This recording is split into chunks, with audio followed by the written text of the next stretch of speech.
जय हिंद दोस्तों, आपका स्वागत है हमारे YouTube channel learning point with Abhishek में। 100 शब्द प्रति मिनट डिक्टेशन स्टार्ट।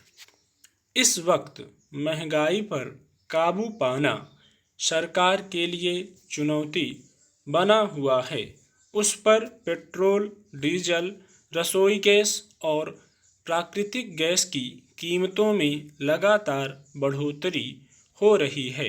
अब लगभग पूरे देश में पेट्रोल की कीमत 100 रुपये से ऊपर पहुंच गई है।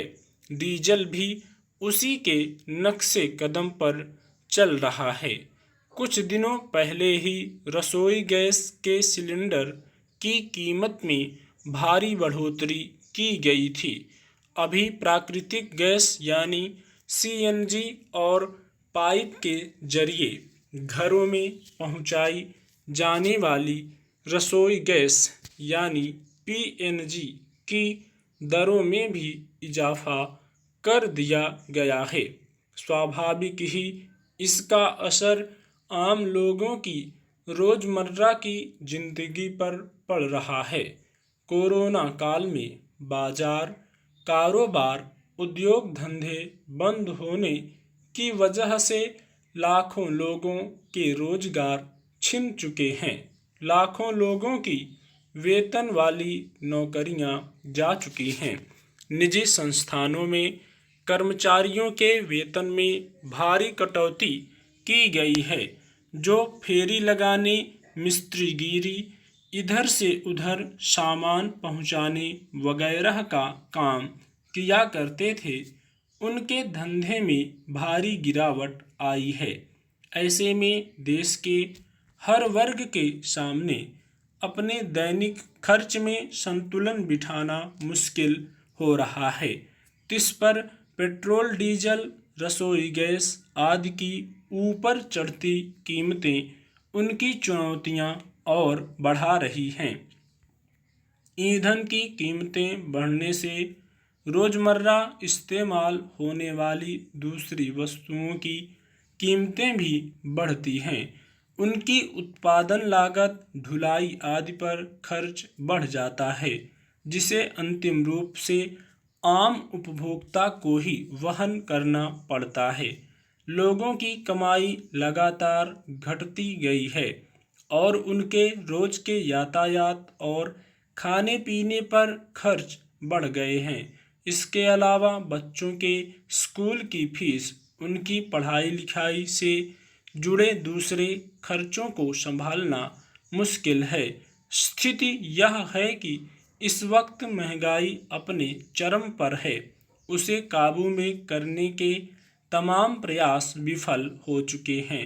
बैंकों की ब्याज दरें निम्नतम स्तर पर रखी गई हैं ताकि बाजार में कुछ गति आए, पर उसका भी कोई असर नहीं हुआ, इसलिए कि लोगों की क्रय शक्ति काफ़ी कम हो गई है और उन्हें जब रोज़मर्रा के खर्च पूरा करने में ही हाथ रोककर चलना पड़ रहा है, तो दूसरे टिकाऊ सामान और विलासिता की चीज़ों पर उनसे खर्च की उम्मीद ही भला कैसे की जा सकती है।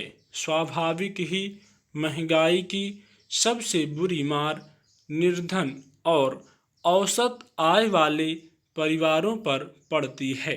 यह सब जानते हुए भी सरकार की तरफ से तेल की कीमतों पर लगाम लगाने के व्यावहारिक उपाय नज़र नहीं आ रहे।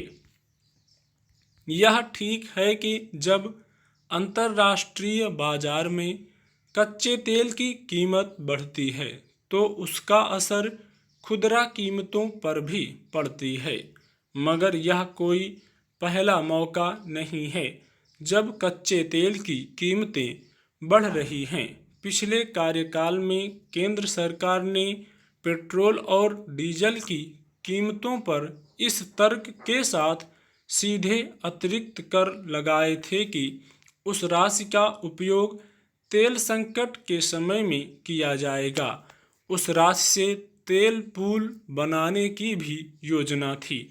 उस कर में लगातार बढ़ोतरी हुई है, पर तेल संकट से उबरने की दिशा में एक भी उपाय नजर नहीं आता। कुछ राज्य सरकारों ने तेल पर अपने करों में कटौती की है, मगर उसका भी कोई उल्लेखनीय नतीजा नहीं निकला है। जब तक केंद्र सरकार पेट्रोल, डीजल, रसोई गैस और प्राकृतिक गैस की कीमतों को संतुलित करने के लिए कोई व्यावहारिक कदम नहीं उठाती, तब तक आम लोगों की मुश्किलें शायद ही कम हों।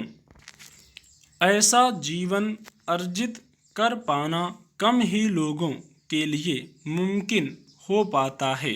जिसके हिस्से में दर्ज सफ़र किसी के लिए रास्ता बनने में मददगार हो, तो कोई उससे अपनी मंजिल के सामने छाए धुंधलके को साफ कर सके। दिलीप कुमार एक ऐसी ही शख्सियत थे जिन्हें भारतीय फिल्मों के अभिनय के बादशाह के तौर पर जाना जाता रहा, मगर इसके समांतर वे इतने ही बेहतरीन और सलीके वाले शख्स थे। यूं अपने लंबे सफ़र में उन्होंने जो मुकाम हासिल किए, वे यह बताने के लिए काफ़ी हैं कि किसी कोने में छिपी काबिलियत जब अपने कदम बढ़ा देती है, तो उसकी राहों में खड़ी होने वाली अड़चनें अपने आप साफ होती चली जाती हैं।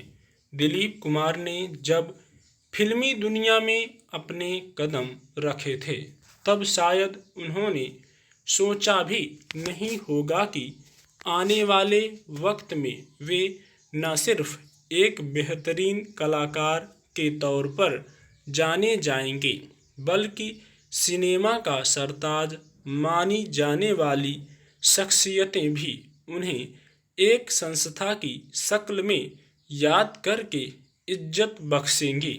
गौरतलब है कि बुधवार को 98 साल की उम्र में दिलीप कुमार ने आखिरी सांस ली, लेकिन फिल्मी दुनिया में प्रतिभा और कामयाबियों के समांतर अपनी जिंदगी में हासिल सम्मान के साथ अब वे हमेशा के लिए एक दर्ज हो चुके अध्याय के तौर पर जाने जाएंगे। यह बेवजह नहीं है कि उनके निधन के बाद यह कहा जा रहा है कि उनका जाना दरअसल भारतीय सिनेमा के एक युग का अंत है। दरअसल दिलीप कुमार उर्फ यूसुफ खान के पिता मुंबई में फलों के कारोबारी थे और वे भी उसी में अपनी ज़मीन बना रहे थे, लेकिन महज संयोग से उनकी मुलाकात बॉम्बे टॉकीज की मालकिन देविका रानी से हुई और वहीं से वे दिलीप कुमार भी बन गए और अपने फिल्मी सफ़र की कहानी की शुरुआत भी की। पहली ही फिल्म ज्वार भाटा के जरिए उनकी काबिलियत की पहचान कई मशहूर फिल्म निर्माताओं को हो गई और उसके बाद उनके लिए रास्ता सिर्फ आगे बढ़ने का था। अपने 6 दशक लंबे करियर में उन्होंने 63 फिल्मों में काम किया, लेकिन इस दौरान अभिनय और कला को उन्होंने जो मायने दिए और परिभाषा दी, वह अब सिनेमा की दुनिया में एक दस्तावेज के तौर पर हमेशा सुरक्षित रहेगा। उनके ज़्यादातर समकालीन मशहूर कलाकार जहां अदाकारी की एक खास शैली की वजह से चर्चित हुए, वहीं दिलीप कुमार ने अपने अभिनय में जितने आयाम पेश किए, उसने उनके काम के दायरे को नया विस्तार दिया।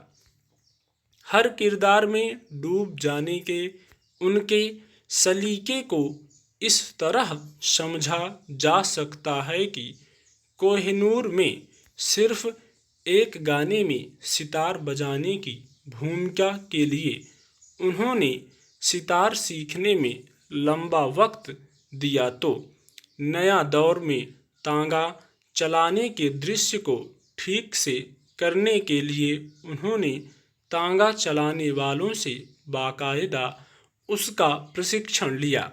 उनकी इसी संपूर्णता की धुन की वजह से जाने माने फिल्म निर्देशक सत्यजीत राय ने उन्हें मेथड अभिनेता कहा था। दूसरी ओर प्रेम में दिल टूटने के दुख को पर्दे पर समूची संवेदना के साथ उतार देने के चलते उन्हें ट्रेजेडी किंग का भी खिताब मिला। स्टॉप।